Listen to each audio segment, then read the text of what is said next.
오늘 주시는 하나님의 말씀은 빌립보서 2장 5절의 말씀입니다. 너희 안에 이 마음을 품으라. 곧 그리스도 예수의 마음이니. 아멘.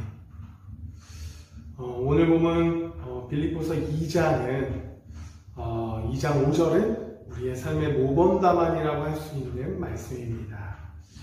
3절에 보면요. 오늘 보면 이 빌립보서 2장 3절에 보면 바울은 빌립보 교회 일치를 위하여 겸손을 강조하는 내용이 기록되어 있습니다.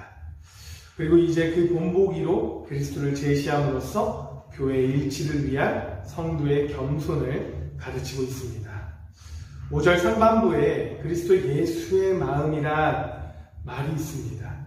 우리는 예수님의 마음에 대해서 자세히 살펴보아야 하는데요. 예수님의 마음은 어떠한 마음일까? 저는 예수님의 마음을 몇 가지 정리해 보았습니다. 먼저 본문에서 강조하는 이 겸손의 마음입니다. 마태복음 11장 29절에 보면 나는 마음이 온유하고 겸손하니 나의 멍에를 메고 내게 배우라. 이렇게 예수님이 말씀하셨습니다. 우리 예수님의 마음은 바로 겸손한 마음입니다. 예수님은 본래 어떤 분이십니까? 주님은 본래 하나님의 독생자고 또 성삼위 하나님이십니다. 그런 하나님이 인간들의 죄를 대속하여 구원하시기 위하여 사람으로 낮아져서 이 땅에 오셨습니다. 그리고 창조주로서 피조물에 불과한 인간들을 섬기는 삶을 사셨고 그들을 위해 자기를 희생하셨지요. 이것이 겸손의 극치를 보여주는 대목입니다. 이 땅에서 아무리 겸손한 사람도 그리스도의 이러한 겸손에는 무릎을 꿇을 수밖에 없습니다. 그러므로 그리스도의 이 성육신과 희생의 겸손을 본받아 늘 낮은 자리에 설출하는 성도들이 되어야 합니다. 아멘입니까? 다음으로 그리스도의 주는 마음을 우리는 품어야 합니다. 사도행전 20장 35절에 주는 것이 받는 것보다 복이 있다라고 말합니다. 그래서 예수님은 고쳐주고 또 가르쳐주고 자기 생명을 죄인을 위하여 주시고 성령을 주시고 또 천국 영생의 영광까지 나누어 주셨습니다. 사랑하는 여러분, 사람들은요 일반적으로 남에게 자기의 것을 잘 주려고 하지 않습니다. 도리어 얻고 빼앗으려 하지요. 하지만 성도된 우리는 그리스도의 마음을 본받아 바로 주는 자가 되어야 하는 것입니다. 이기적인 마음은요 성도에게 어울리지 않아요. 여러분 만약 줄 것이 없다면요 이웃을 위해 기도해주고 또한 따뜻하게 손이라도 잡아주는 그런 마음을 갖기를 원합니다. 우리 주님은 물질이나 선물이 아니더라도 이런 모습도 기뻐하시기 때문이지요. 그렇기에 내가 넉넉히 있지 않더라도 사랑이라도 주는 마음을 품기를 간절히 원합니다. 마지막으로 고난을 두려워하지 않는 마음입니다. 베드로전서 2장 21절에 그리스도도 너희를 위하여 고난을 받으사 너희에게 본을 끼쳐 그 자취를 따라오게 하려 하셨느니라 라고 성경은 말합니다. 그리스도는 하나님 아버지의 뜻을 이루기 위해서 받는 고난을 조금도 두려워하지 않으셨습니다.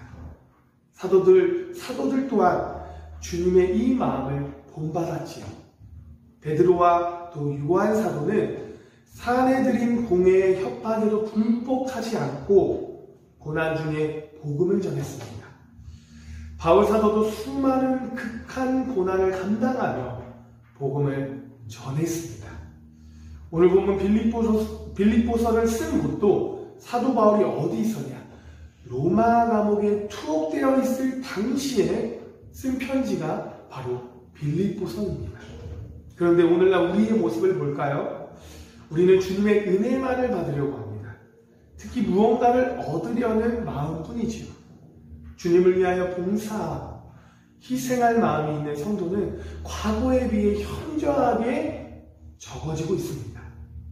사랑하는 여러분, 하나님을 위하여 고난받는 것을 두려워하지 않을 때 온전한 신앙생활을 할 수 있다는 사실을 우리가 기억하기를 간절히 소망합니다. 말씀을 정리하겠습니다. 우리가 겸손한 마음이 없다면 공동체가 건강하지 못합니다. 모두가 이기적인 마음만 있다면 공동체가 어떻게 되겠습니까? 우리 주님은 겸손의 아이콘이에요. 꼭 주님의 겸손한 마음을 본받기를 원합니다. 또한 우리가 주는 마음을 품어야 합니다.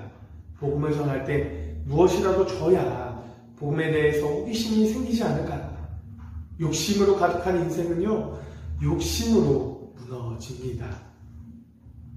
우리 주는 마음을 간직하기를 간절히 소망합니다.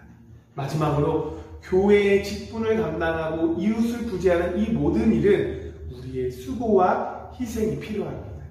그러므로 우리 예수님처럼 하나님 아버지의 뜻대로 고난을 받아야 영광도 받는다는 사실을 잊지 않기를 간절히 원합니다.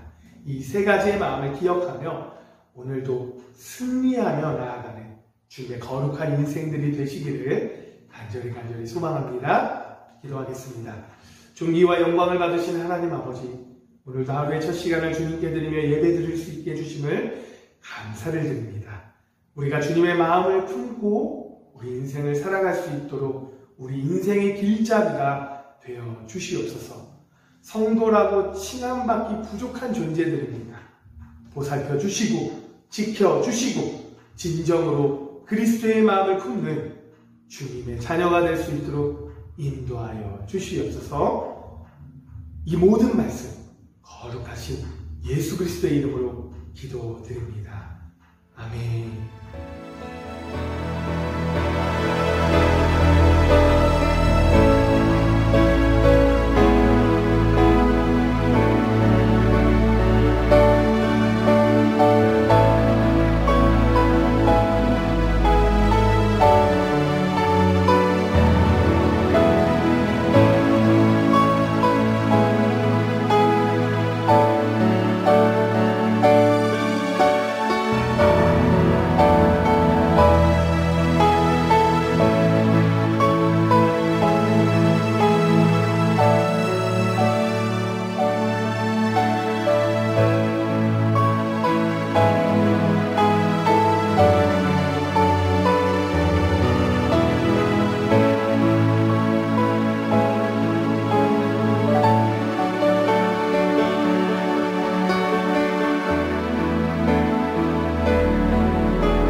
아멘.